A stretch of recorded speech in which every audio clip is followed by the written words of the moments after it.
Salam sahabat BBC Blessing Bible Class di mana saja saudara berada. Kembali kita bertemu di dalam program yang sudah kita lakukan selama ini. Kita akan membahas tentang materi kristologi, lanjutan dari pelajaran yang lampau. Dalam kristologi kita seperti yang saya sudah sampaikan bahwa kalau bicara kristologi berarti berbicara Yesus sebagai Tuhan sejati atau Allah sejati dan manusia sejati. Dan pembahasan ini masih berkisar sekitar kemanusiaan atau Yesus manusia sejati. Minggu lalu atau tepatnya pada episode yang pertama, kita membahas episode 1 itu tentang proto-evangelium. Isinya tentang Yesus turunan Hawa yang menjadi juru selamat. Episode kedua ini atau saat ini kita akan membahas tentang kisah keluarga Yesus. Dan nanti episode 3 kita akan melihat tentang kisah kehidupan Yesus dari usia 1 sampai 29 sebelum dia melayani. Dan yang terakhir kita akan lihat episode 4 itu mengenai ketidakberdosaan Kristus. Nah, saat ini kita lihat sekali lagi episode 2 tentang keluarga Yesus atau keluarga Kristus. Pembahasan ini kita akan lihat dari kajian biblika dari keluarga Yesus ini. Disebut kajian biblika, ada dua hal yang ditekankan di sini. Yang pertama itu secara teologi. Ya, secara teologi berarti kalau teologi saya sering mengatakan kalau teologi berarti ilmiah. Ilmiah itu berhubungan dengan keilmuan, ilmu. Nah, teologi adalah ilmu yang mempelajari tentang Allah atau Tuhan itu. Sebab itu kajian biblika itu menyangkut ilmiahnya, aspek akademiknya, aspek riset alkitabiahnya, biblikanya. Dan yang kedua kita lihat dari sisi Alkitab yang disebut biblika itu Alkitabiah. Kenapa kita ambil atau kita dasari dari sisi Alkitabnya? Kita mau melihat Alkitab ini adalah sumber yang sempurna yang tidak salah. Alkitab firman Allah adalah sumber yang sempurna tidak salah. Di dalam 2 Timotius 3:16 ditulis begini. Segala tulisan yang diilhamkan Allah memang bermanfaat untuk mengajar, untuk menyatakan kesalahan, untuk memperbaiki kelakuan, dan untuk mendidik orang dalam kebenaran. Frasa yang paling utama di sini adalah tulisan yang diilhamkan, atau istilah yang paling utama, kata kuncinya diilhamkan. Kata diilhamkan ini dipakai istilah Yunani theopneustos. Theopneustos dari dua kata, theos Allah, pneustos itu hembusan, nafas. Jadi firman Tuhan, Alkitab, Kejadian sampai Wahyu itu dinafaskan oleh Allah, dikehendaki oleh Allah, di perasaan, pikiran, kemauan dan totalitas Allah yang menyebabkan lahirnya Alkitab melalui para penulis PL dan PB. Jadi di sini sudah dapat disimpulkan bahwa Alkitab adalah dasar primer, dasar atau sumber yang sempurna. Kalau mungkin kita bertanya, apakah literatur atau ahli-ahli pakar dan sebagainya penting-penting? Jadi kalau misalnya kita lihat teolog, ahli, apalagi bapak-bapak gereja termasuk, tradisi budaya, arkeolog di luar Alkitab, ini sangat penting, tapi ini sekunder. Ini hanya untuk mendukung Alkitab. Yang paling utama adalah primer, ada dasar utama yang tidak salah, adalah Alkitab. Tapi yang saya sebutkan kedua tadi, seperti ilmu pengetahuan sekuler dan sebagainya, para ahli, termasuk pendapat bapak-bapak gereja di luar Alkitab, itu bisa keliru. Karena itu bukan firman Tuhan. Tapi sekali lagi saya mau katakan, itu sangat penting. Karena itu bahasan ini, pembahasan dari awal dan juga episode 2 ini tentang keluarga Yesus, dibahas dari data primer, Alkitab yang sempurna, didukung oleh data-data sekunder. Ya, lagi-lagi kita melihat kemanusiaan Kristus, dan kita lihat satu hal di sini. Yang pertama adalah Yesus lahir secara kudus. Ini harus ditekankan. Yesus lahir secara manusia ini kudus suci. Karena ada pandangan atau teolog atau kelompok tertentu mengatakan bahwa Yesus itu lahir tidak suci karena lahir dari hubungan biologis dari orang tua Yesus, yaitu Maria dan Yusuf.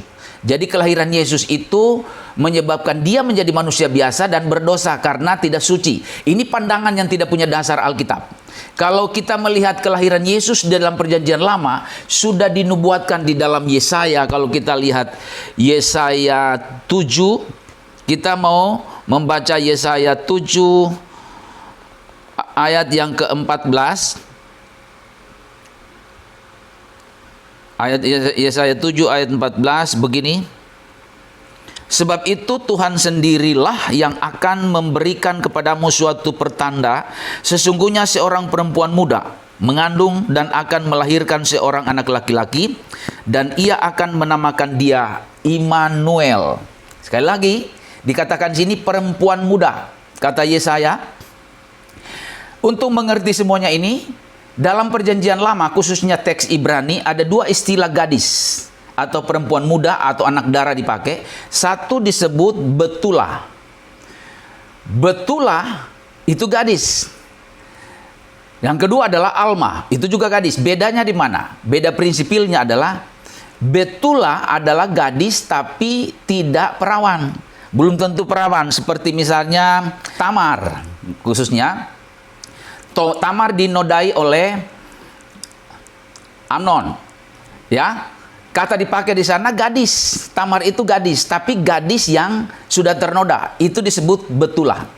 Tapi Alma adalah gadis yang belum mengenal suami atau laki-laki, gadis perawan. Itu sebabnya ketika Ishak mencari istrinya, Abraham menyuruh bujangnya untuk mengambil gadis dari lingkungan sanak saudara mereka. Kata dipakai gadis untuk Ribka adalah Alma. Gadis yang perawan muda dan belum bersuami. Jadi beda sekali lagi. Betula adalah gadis tapi belum tentu perawan. Sedangkan Alma, ya bahasa Ibrani ini, gadis benar-benar murni, suci. Nah, kata yang dipakai untuk perempuan muda atau gadis atau anak darah di dalam Yesaya 7:14, Yesaya menggunakan bukan Betula tapi menggunakan Alma. Berarti benar-benar 700 tahun ke depan ini digenapi.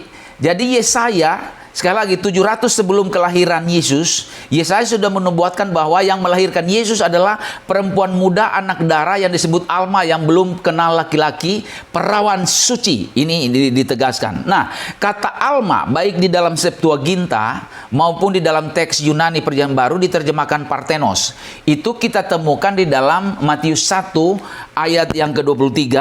Kalau kita lihat Matius 1, saya baca begini, Matius 1 ayat 23, sesungguhnya anak darah itu akan mengandung dan melahirkan seorang anak laki-laki, dan mereka akan menamakan dia Immanuel, yang berarti Allah menyertai kita. Ini penggenapan nubuat Yesaya 7 ayat 14. Yesaya 7:14 mengatakan yang melahirkan Yesus Immanuel itu adalah perempuan muda Alma.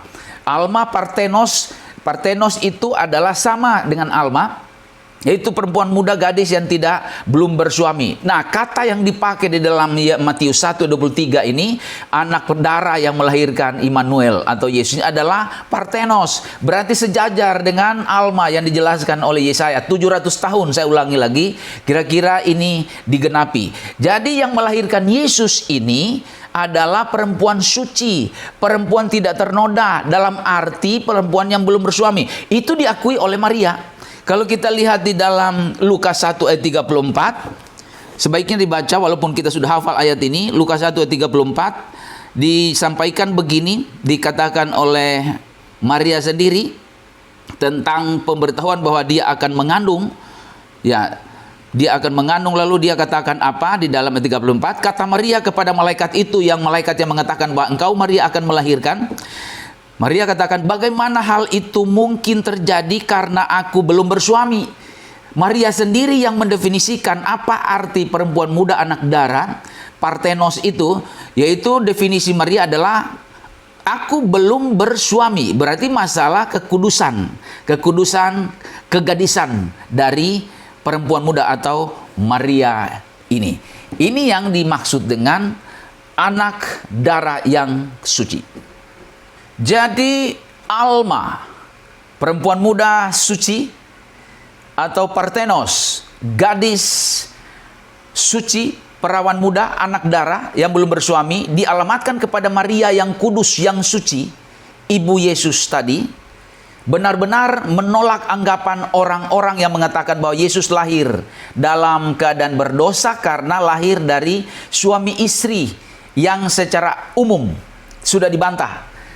Disimpulkan bahwa Maria waktu mengandung Yesus dalam keadaan suci, dan Yesus bayi itu sudah tentu di dalam ayat 35 dikatakan, jawab malaikat itu kepadanya, Roh Kudus akan turun atasmu dan kuasa Allah yang Maha Tinggi akan menaungi engkau, sebab itu anak yang akan kau lahirkan itu adalah akan disebut kudus, anak Allah. Benar, Maria itu kudus melahirkan Yesus. Dengan demikian Yesus kudus karena lahir dari Roh Kudus. Tapi definisi dari Alma, Parthenos, dan pengakuan Maria ini secara akademik, secara ilmiah, secara biblical, perawan suci di sini bukan secara rohani tapi secara jasmani. Kan Maria katakan, bagaimana mungkin aku belum bersuami? Ini bukan berbicara soal rohani, tapi secara jasmani dia kudus, belum bersuami. Itu penekanannya.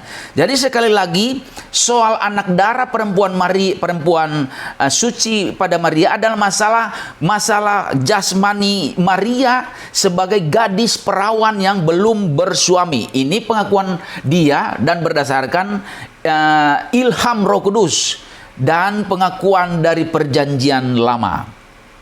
Jadi sekali lagi mau tekankan bahwa Maria perawan suci ini benar melahirkan Yesus yang suci.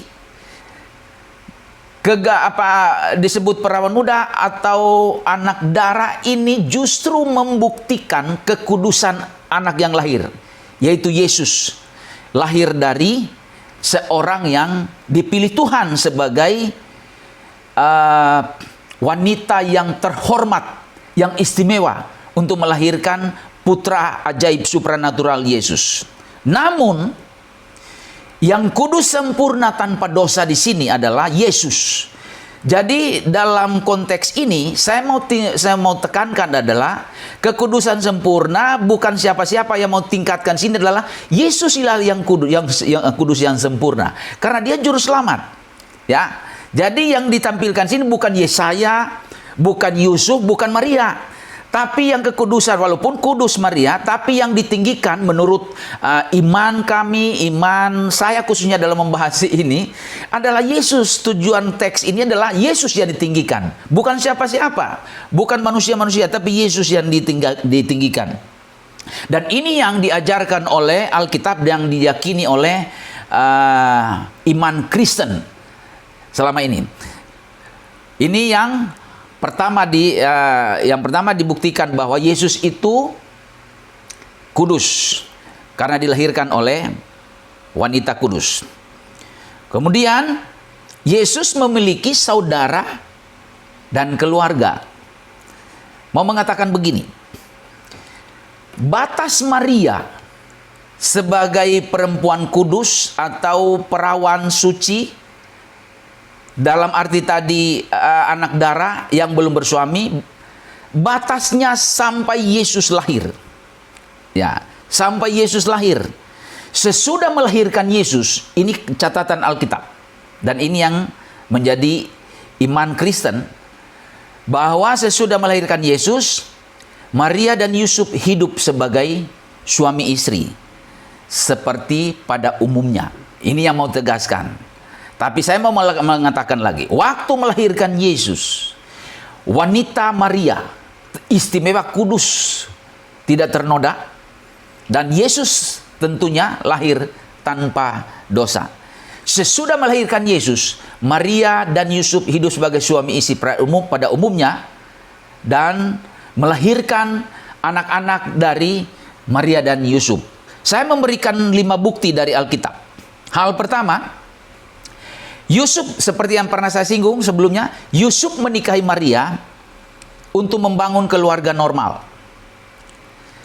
Dan ini diceritakan atau dijelaskan oleh 3 pakar tentang budaya pernikahan Yahudi.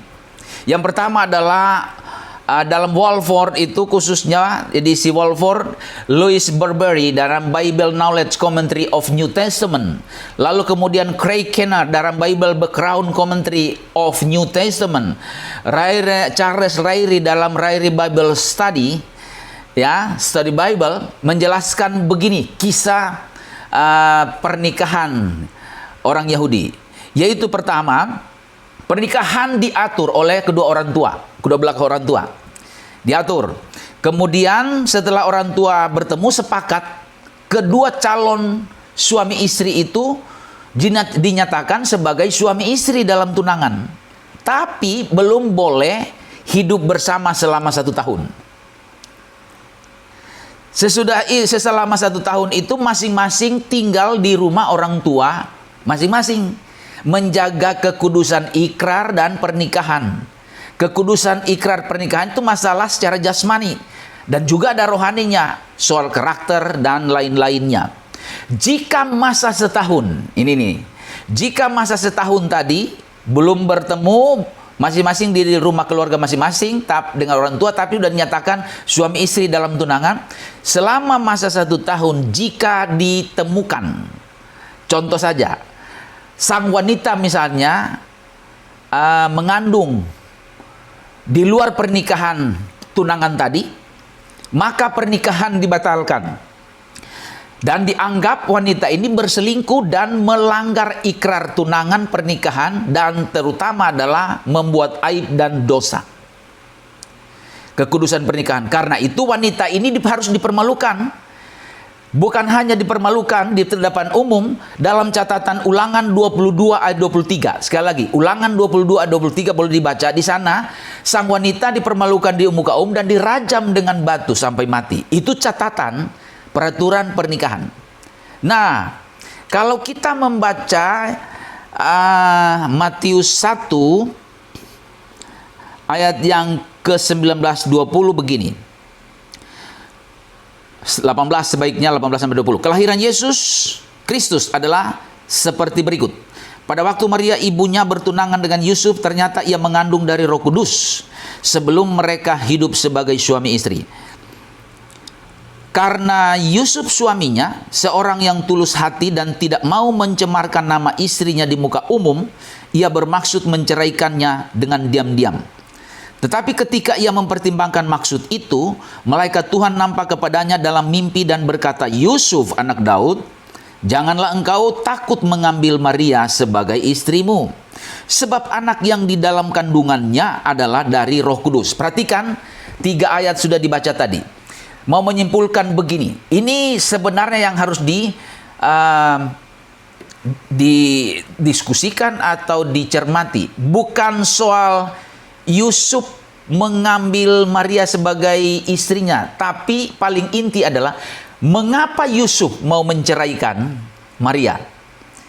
Sesuai dengan yang diceritakan tadi, tradisi tadi, karena Yusuf mengetahui, mendengar, dan melihat langsung bahwa Maria sudah mengandung. Ini catatannya. Kenapa mau menceraikan? Yusuf mau menceraikan. Ada rencana menceraikan. Datanya kan ayat 19. Baca saja. Kenapa mau menceraikan? Karena Yusuf tidak tahu, ini kalimat kunci. Karena Yusuf tidak tahu sebelum diberitahukan oleh malaikat di ayat 20, Yusuf tidak tahu kalau Maria mengandung dari Roh Kudus. Hanya Maria sendiri yang tahu di dalam ayat 18. Sudah diberitahu juga di dalam Lukas. Yusuf tidak tahu. Karena itu Yusuf menyangka, ini sangkaan Yusuf, bahwa Maria mengandung di luar pernikahan tadi, di luar ikrar tadi. Itu sebabnya dia ingin menceraikan secara diam-diam, tidak mau mempermalukan. Kan di dalam Ulangan 22-23 dipermalukan lalu dirajam supaya tidak mempermalukan Maria. Dia ceraikan dalam arti dia tinggalkan. Setelah diberitahu oleh malaikat di ayat 20 Matius 1, baru Yusuf tahu, oh ternyata saya yang salah, kata Yusuf. Ya, bahwa Maria mengandung kudus dari Roh Kudus. Anak itu kudus, Yesus. Sebab itu di dalam ayat yang ke-21 dikatakan, ya, ia akan melahirkan anak laki-laki dan engkau akan menamakan dia Yesus, karena dialah yang akan menyelamatkan umatnya dari dosa manusia. Ayat 22, hal itu terjadi supaya genaplah firman Tuhan. Ayat 23, sesungguhnya anak darah itu mengandung dan melahirkan seorang anak laki-laki dan menamakan dia Immanuel, yang berarti Allah menyertai kita. 24-nya, sesudah bangun dari tidurnya, Yusuf berbuat seperti yang diperintahkan malaikat itu kepadanya. Ia mengambil Maria sebagai istrinya. Jadi sekali lagi kita lihat di sini bahwa setelah Yusuf diberitahu oleh malaikat bahwa Maria mengandung secara kudus, melahirkan bayi kudus, Yesus dari Roh Kudus, maka Yusuf sadar, baru tahu. Dan ayat 24 Matius 1 dikatakan di sana bahwa Yusuf mengikuti perintah sorga dan mengambil Maria sebagai istrinya. Dan selama mengandung Yesus, dalam usia kandungan sampai melahirkan Yesus, dikatakan di ayat 25 Matius 1, boleh dibaca Matius 1 ayat 25, Yusuf dan Maria tetap kudus, tidak bergaul sebagai suami istri pada umumnya sampai anak itu, bayi Yesus kudus itu lahir. Catatannya di situ di ayat 25. Jadi sekali lagi, sampai lahirnya Yesus. Setelah lahir Yesus, Maria dan Yusuf hidup sebagai suami istri pada umumnya, sehingga melahirkan anak-anak yang lain. Dari mana kita tahu itu? Perhatikan di ayat 25 ada kata sampai lahir bayi itu. Ada kata sampai, ada kata kunci sampai di ayat 25 Matius 1. Jadi mereka tidak hidup sebagai suami istri sampai bayi Yesus lahir. Kata sampai dipakai di situ, kata heos. Partikel heos ini, ini yang disebut dengan temporal conjunction, yaitu partikel yang menjelaskan satu batas waktu. Batas waktu berlimit secara normal, bukan abadi. Kata heos, kita lihat secara grammarnya, secara gramatika. Kata heos itu dipakai oleh Matius, Markus, Lukas, Paulus, menjelaskan tentang waktu durasi yang terbatas, bukan abadi. Misalnya Matius 2 ayat 19 bisa dibaca sendiri di sana, saya mengambil intinya. Ketika orang Majus melihat bintang itu, lalu kemudian bintang itu mendahului mereka sampai berhenti di atas tempat anak itu. Jadi kata kunci di sini heos, sampai berhenti. Berarti bintang itu batasnya berjalan sampai dia berhenti di atas anak itu. Jadi tetap bukan bintang itu abadi. Kemudian Markus, kalau tadi Matius, Markus juga menggunakan Markus 6 ayat 10. Dikatakan di sana, tinggallah di situ sampai kamu berangkat dari tempat itu. Itu kata sampai heos juga dipakai. Tinggallah di situ, berhenti di situ sampai kamu berangkat. Jadi sebelum berangkat di situ kata sampai heos juga. Lukas 21 ayat 32 juga Lukas menggunakan kata heos menjelaskan satu waktu yang terbatas. Dikatakan di sana angkatan ini berarti perkataan Yesus tentunya. Angkatan ini tidak akan berlalu sampai atau sebelum semuanya terjadi. Jadi tidak berlalu, batas waktunya sampai sebelum semuanya terjadi. Jadi ada batas waktu kata heos. Paulus juga menggunakan dalam 2 Tesalonika 2 ayat 7 dikatakan, sekarang masih ada yang menahan sampai yang menahan itu disingkirkan. Jadi kata heos itu digunakan oleh Matius, Markus, Lukas, Paulus menunjuk kepada batas durasi waktu yang terbatas. Ada limitnya. Ya, itu yang disampaikan di dalam Alkitab. Kesimpulan kalau kita melihat kata heos, semua penulis Injil ditambah dengan Paulus menggunakan heos itu dalam batas waktu tertentu, normal. Dan tidak ada dalam seluruh perjanjian baru kata heos itu menjelaskan satu keabadian kekekalan.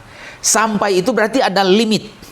Karena itu heos, kembali kepada ibu kekasih Maria. Kata heos ini digunakan di dalam Matius 1 ayat 25 menjelaskan bahwa hidup suami istri mereka tidak dilakukan sampai bayi Yesus lahir. Sesudah itu Mereka hidup sebagai suami istri. Itu kata firman Tuhan dan keyakinan orang percaya sekarang ini. Tidak apa-apa kalau soal ada perbedaan di kalangan kawan-kawan, mungkin seiman. Tidak apa-apa dalam perbedaan. Dalam dunia akademik, perbedaan itu justru memperkaya kebebasan berargumentasi. Kebebasan di dalam memberikan ide dan sebagainya. Justru perbedaan itu satu yang indah, yang baik dalam demokrasi berpikir, dalam konteks itu. Jadi sekali lagi, tidak mengapa kita berbeda, yang penting kita satu di dalam Kristus sebagai Tuhan dan Juru Selamat kita. Ya, itu yang kedua. Yang ketiga adalah bukti ketiga bahwa Yesus memiliki saudara. Nah, ini sudah juga disampaikan, diulangi di sini, Yesus memiliki saudara. Artinya Yesus memiliki, kalau yang bisa disebut adalah adik. Adik boleh tidak cocok juga adik kandung. Boleh sebut, banyak para ahli menyetujui adik tiri, karena Yesus bukan lahir dari Yusuf, lahir suci tadi sudah dijelaskan. Sehingga anak Maria Yusuf adalah ini, Matius 13 ayat yang ke-55. Ini sudah familiar ayat ini, tapi dibaca lagi. Bukankah ia ini anak tukang kayu? Bukankah ibunya bernama Maria dan saudara-saudaranya Yakobus, Yusuf, Simon, dan Yudas? Ini ada 4 anak saudara laki-laki Yesus. Perempuan tidak disebutkan di dalam ayat 56, ada di sana, bisa dibaca. Jadi anak Yusuf, anak Maria dan Yusuf tentunya, Yakobus, Yusuf, Simon, dan Yudas. Kemudian di dalam Matius 27 ayat 56 ada 2 anak yang disebut di sini, disebutkan lagi di sana. Ya, Matius 27 ayat yang ke-56 disebut begini. Di antara mereka terdapat Maria Magdalena dan Maria ibu Yakobus dan Yusuf. Maria ibu Yakobus dan Yusuf. Friends, di dalam The Gospel of Matthew mengatakan bahwa Maria ibu Yakobus dan Yusuf ini adalah ibunya Yesus. Tapi ada juga mengatakan Maria lain. Nah, itu perbedaan. Tapi kan kalau Maria lain itu dicatat di teks lain anaknya Yakobus, tidak disebutkan Yusuf. Friends melihat bahwa di dalam Matius 13 ayat 55, anak Maria itu adalah Yakobus, kemudian Yusuf, lalu kemudian Yudas disebutkan dan Simon di sana. Sedangkan di dalam pasal 27 Matius dan 56 disebutkan lagi Yakobus dan Yusuf. Jadi itu lebih koheren, lebih relevan, lebih korelatif dikatakan oleh friend. Dengan demikian bahwa Yusuf, Maria dan, ya betul, Yusuf memiliki anak-anak dari keluarga mereka sesudah Yesus lahir secara kudus tadi. Karena kata dipakai itu saudara, memang di situ saudara, kata dipakai adelphos, semua ya dipakai adelphos, saudara. Kadang-kala orang berargumentasi saudara itu bukan berarti kakak beradik, benar. Tapi dalam konteks ini, dalam konteks tertentu dan ini, saudara itu bisa dipakai untuk menjelaskan kakak beradik. Kalau memperhatikan kisah 12, kisah para rasul 12, coba mencermati kisah para rasul 12, ayat 1 saya baca begini. Ayat 2-nya khususnya, ia menyuruh, ini Herodes, ia menyuruh membunuh Yakobus saudara Yohanes dengan pedang. Perhatikan, Yakobus dipakai saudara adelphos Yohanes. Yakobus saudara Yohanes, padahal Yakobus ini kakak beradik dengan Yohanes, anak Zebedeus. Dipakai adelphos. Jadi cocok dengan Yesus itu saudara-saudaranya adalah disebutkan tadi, adik tiri dari Yesus, anak Maria dan Yusuf. Itu yang dijelaskan. Begitu juga di dalam Yohanes 11 ayat 1, Dikatakan di sana Yohanes 11 ayat 1,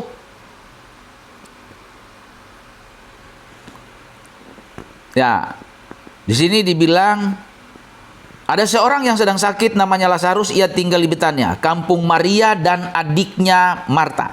Jadi Marta ini kakak beradik, tapi dipakai adelphos, istilah adelphos di sana, tapi dalam bentuk feminin. Kata adelphos. Nah, itu menjelaskan tentang benar-benar Yesus itu memiliki adik seperti ini. Setelah umur 30 tahun, atau pada saat umur 30 tahun, Yesus memulai pelayanannya dengan mujizat pertama di Kana. Sesudah itu Yesus pindah ke Kapernaum dengan ibu dan saudaranya. Dan kita lihat di dalam Yohanes 2 ayat 11 dan 12. Ketika umur 30 Yesus, dia memulai pelayanannya dan membuat mujizat pertama di dalam Yohanes 2 tentang anggur, air menjadi anggur di pernikahan di Kana. Sesudah mujizat itu, sesudah pesta itu, dikatakan di dalam ayat 11 dan 12 Yohanes 2, hal itu dibuat Yesus di Kana yang di Galilea sebagai yang pertama dari tanda-tandanya, dan dengan itu ia telah menyatakan kemuliaannya dan murid-muridnya percaya kepadanya. Sesudah itu Yesus pergi ke Kapernaum bersama-sama dengan ibunya dan saudara-saudaranya dan murid-muridnya, dan mereka tinggal di situ hanya beberapa hari saja.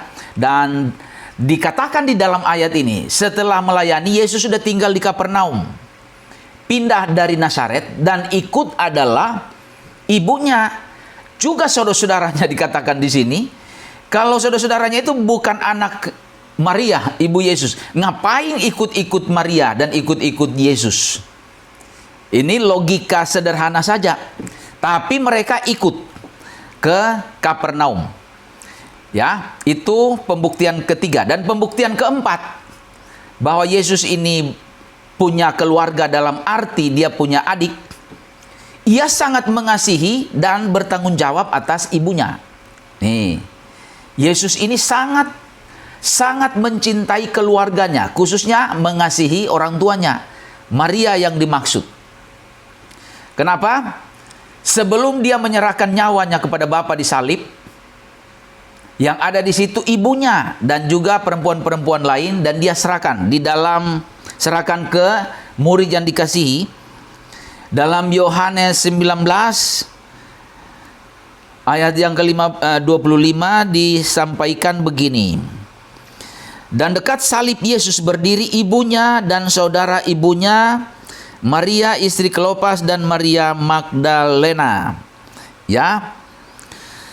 Ketika Yesus 26-27, ketika Yesus melihat ibunya dan murid yang dikasihinya di sampingnya, berkatalah ia kepada ibunya, "Ibu, inilah anakmu." 27, kemudian katanya kepada murid-muridnya, "Inilah ibumu." Dan sejak saat itu murid itu menerima dia di dalam rumahnya. Jadi kecintaan Yesus, dia bertanggung jawab kepada ibunya ketika dia mau ke sorga. Secara manusia dia mati, dia serahkan Maria ibunya kepada Yohanes. Pertanyaannya, kenapa dia serahkan kepada Yohanes? Kalau orang berkata, bukan kepada, kalau dia ada adiknya, kenapa tidak serahkan ke adik-adiknya, tapi kepada Yohanes? Nih, yang pertama adalah Alkitab mencatat adik-adik atau saudara-saudara Yesus itu tidak ada di dalam penyaliban di saat-saat terakhir itu. Tidak ada. Kenapa tidak ada? Ada 3 alasan. Alasan pertama, sejak di Nazaret, saudara-saudara Yesus tidak pernah menghormati Yesus. Karena itu sudah dibaca sering ya. Yesus katakan, simpulkan, seorang nabi dihormati di mana-mana di tempat lain kecuali di dalam lingkungan rumah tangga atau keluarganya. Jadi tidak dihormati. Markus 6 ayat 4 mencatat itu. Lalu Yohanes 7, perhatikan Yohanes 7 ayat yang ke-3 dan 4 mengatakan begini. Maka kata saudara-saudara Yesus kepadanya, "Berangkatlah dari sini dan pergi ke Yudea supaya murid-muridmu juga melihat perbuatan-perbuatan yang engkau lakukan. Sebab tidak seorang pun berbuat sesuatu di tempat tersembunyi jika ia mau diakui di muka umum. Jikalau engkau berbuat hal-hal yang demikian, tampakkanlah dirimu kepada dunia. Ini perintah skeptis dari saudara-saudara Yesus. Jadi saudara-saudara Yesus ini di Kapernaum, di Nazaret pun menolak Yesus, di Kapernaum pun tidak respect terhadap Yesus. Yang paling menentukan di ayat 5, Yohanes 7 ayat 5, bunyinya begini. Sebab saudara-saudara Yesus sendiri pun tidak percaya kepadanya. Ini kuncinya. Ada orang mengatakan bahwa saudara-saudara Yesus ada dalam penyaliban, tidak pernah dicatat di Alkitab. Alasannya tidak ada di Alkitab, alasannya ini nih. Karena saudara-saudara Yesus itu tidak pernah percaya kepada Yesus sehingga menolak. Tidak percaya. Lalu mengapa diserahkan kepada Yohanes? Yang pertama, karena murid yang dikasihinya, otomatis dia percaya Yesus sempurna. Dia tahu bagaimana ibunya dapat hidup tenang, hidup sejahtera. Lebih tepat diserahkan kepada murid yang dikasihinya, bahkan kepada murid-murid lain dicatat di tadi, tapi fokusnya kepada Yohanes. Yang kedua adalah ada relasi rohani antara Yesus dan Yohanes dan tentu ibunya, sehingga diserahkan kepada Yohanes. Relasi rohani itu apa yang dimaksud? Kalau kita membaca Matius 12, coba baca Matius 12, tapi saya membaca Matius 12 ayat yang ke-47 begini, 47 menjelaskan begini sampai ayat 50. Maka seorang berkata kepadanya, lihatlah ibumu dan saudara-saudaramu ada di luar dan berusaha menemui engkau. Jawab Yesus kepada orang-orang yang menyampaikan berita itu kepadanya, siapakah ibuku dan siapakah saudara-saudaraku? Lalu 49, lalu katanya sambil menunjuk ke arah murid-muridnya, ini ibuku dan ini saudara-saudaraku, sebab siapapun yang melakukan kehendak Bapakku di sorga, dialah saudaraku laki-laki, dialah saudaraku perempuan, dan dialah ibuku. Ini yang disebut dengan relasi rohani, relasi yang tidak ada padanannya dengan relasi secara jasmani.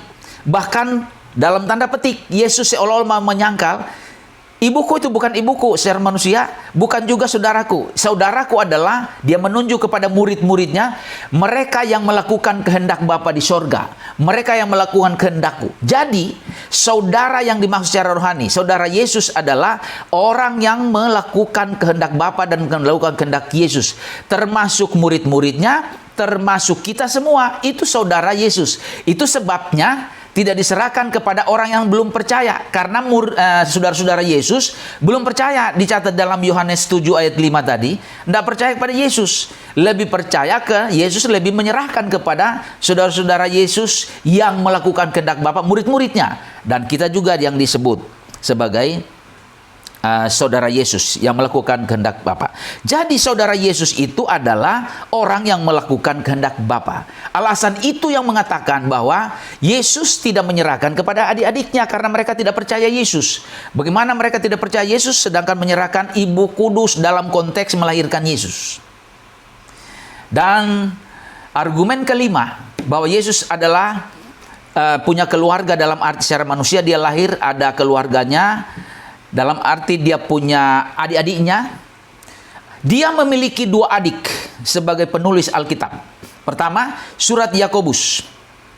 Surat Yakobus di dalam Alkitab itu ditulis oleh adiknya, adik tiri Yesus. Ada orang mengatakan bahwa Yakobus ini adalah Yakobus. Surat Yakobus itu ditulis oleh Yakobus saudara Yohanes. Tidak tepat.